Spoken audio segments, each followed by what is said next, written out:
का मित्रांनो, आपण या व्हिडिओमध्ये काय घेणार आहोत तर कोतवाल भरती 2026 साठी सराव क्वेश्चन घेणार आहोत. तर व्हिडिओ शेवटपर्यंत नक्की बघा, कारण या व्हिडिओमध्ये आपल्याला खूप माहिती मिळणार आहे. तर पहिला क्वेश्चन येतो, महाराष्ट्रातील सर्वाधिक उंच शिखर कोणते? तर सर्वाधिक उंच शिखर जे मित्रांनो महाराष्ट्रातील ते कळसुबाई शिखर आहे मित्रांनो. बी जे आपला राईट आन्सर होईल.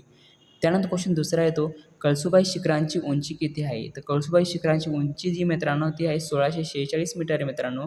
सी जे आपला राईट आन्सर होईल. त्यानंतर क्वेश्चन तिसरा येतो, सालेर शिखराची उंची किती आहे? तर सालेर शिखराची उंची जी मित्रांनो ती आहे 1567 मीटर एवढी आहे मित्रांनो. तर सी जे आपला राईट आन्सर होईल. त्यानंतर क्वेश्चन चौथा येतो, खालीलपैकी महाराष्ट्रातील सह्याद्रीतील सर्वोच्च शिखर कोणते? तर खालीलपैकी महाराष्ट्रातील सह्याद्रीतील सर्वोच्च शिखर जे मित्रांनो ते आहे कळसुबाई शिखर आहे मित्रांनो सर्वोच्च शिखर. बी जे आपला राईट आन्सर होईल. त्यानंतर क्वेश्चन पाचवा येतो, हरिश्चंद्रगडाची उंची सुमारे किती आहे? तर हरिश्चंद्रगडाची उंची सुमारे जी आहे मित्रांनो ती आहे 1424 मीटर आहे एवढी आहे मित्रांनो. सी जे आपला राईट आन्सर होईल. त्यानंतर क्वेश्चन सहावा येतो, महाराष्ट्राच्या उत्तरेकडील भौगोलिक सीमेला कोणती पर्वतरांग महत्त्वाची आहे? तर महाराष्ट्राच्या उत्तरेकडील भौगोलिक सीमेला जी पर्वतरांग महत्त्वाची मित्रांनो ती आहे सातपुडा पर्वतरांग जी आहे ती महत्त्वाची पर्वतरांग आहे मित्रांनो. भौगोलिक सीमेला लागून आहे मित्रांनो. तर बी जे आपला राईट आन्सर होईल. त्यानंतर क्वेश्चन सातवा येतो, महाराष्ट्राचा भौतिक कणा म्हणून कोणत्या पर्वतरांगेला ओळखले जाते? तर महाराष्ट्राचा भौतिक कणा म्हणून ओळखले जाणारी पर्वतरांग जी मित्रांनो ती सह्याद्री पर्वतरांग आहे मित्रांनो. सी जे आपला राईट आन्सर होईल. त्यानंतर क्वेश्चन आठवा येतो, सह्याद्री पर्वतरांगेचे दुसरे प्रचलित नाव कोणते? तर सह्याद्री पर्वतरांगेचे दुसरे प्रचलित नाव जे मित्रांनो ते आहे पश्चिम घाट हे नाव आहे मित्रांनो. बी जे आपला राईट आन्सर होईल.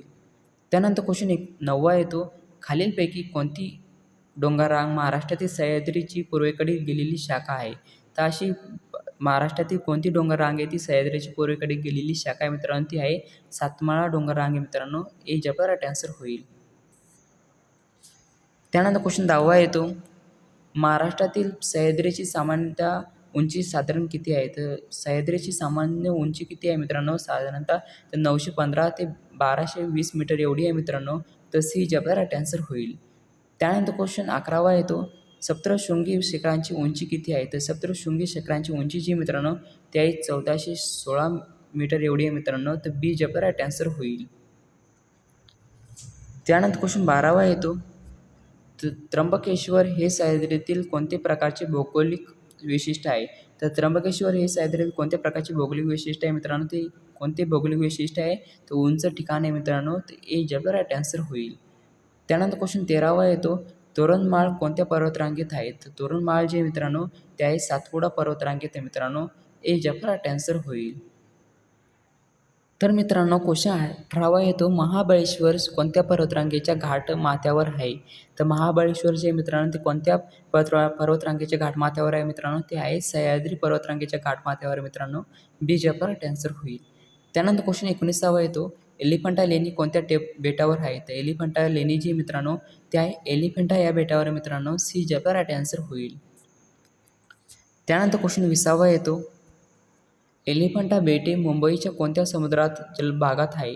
तर एलिफंटा बेटे जे आहे मित्रांनो ते मुंबईच्या कोणत्या समुद्रात जलभागात आहे मित्रांनो? ते समुद्र आहे मित्रांनो अरबी समुद्रातील मुंबई किनाऱ्याजवळ आहे मित्रांनो. ए जे आपला राईट आन्सर होईल.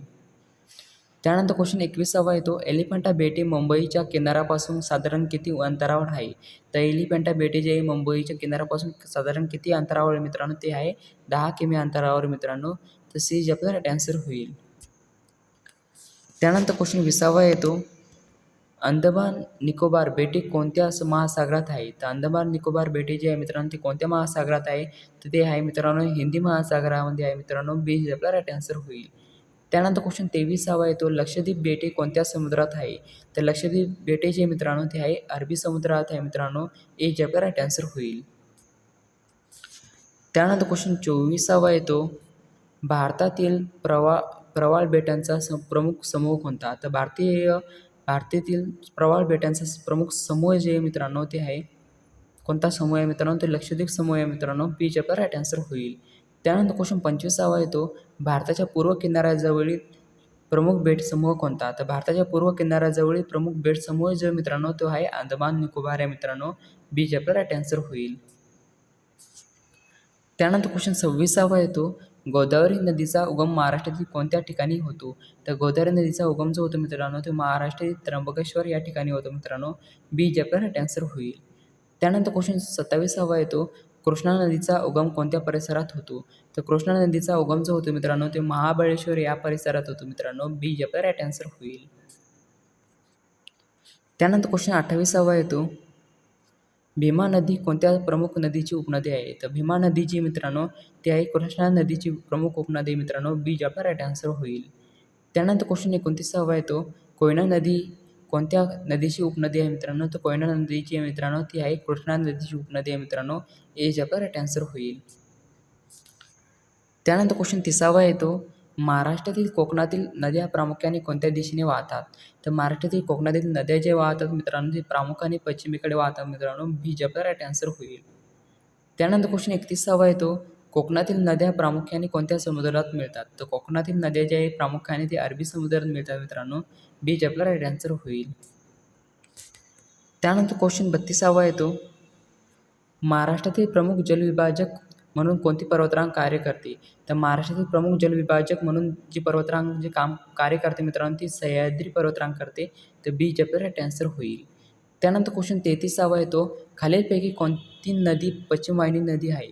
तर खालीलपैकी अशी कोणती नदी मित्रांनो ती पश्चिम वाहिनी नदी आहे? तर ती मित्रांनो ती तापी नदी आहे. सी जे आपला राईट आन्सर होईल. त्यानंतर क्वेश्चन 34वा येतो, नर्मदा नदीचा उगम कोणत्या ठिकाणी होतो? तर नर्मदा नदीचा उगम जो होतो मित्रांनो तो अमरकंटक या ठिकाणी होतो मित्रांनो. बी जे आपला राईट आन्सर होईल.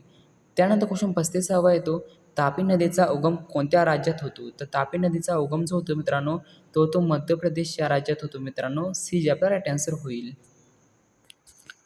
त्यानंतर क्वेश्चन 36वा येतो, खालीलपैकी कोणती नदी अरबी समुद्राला मिळते?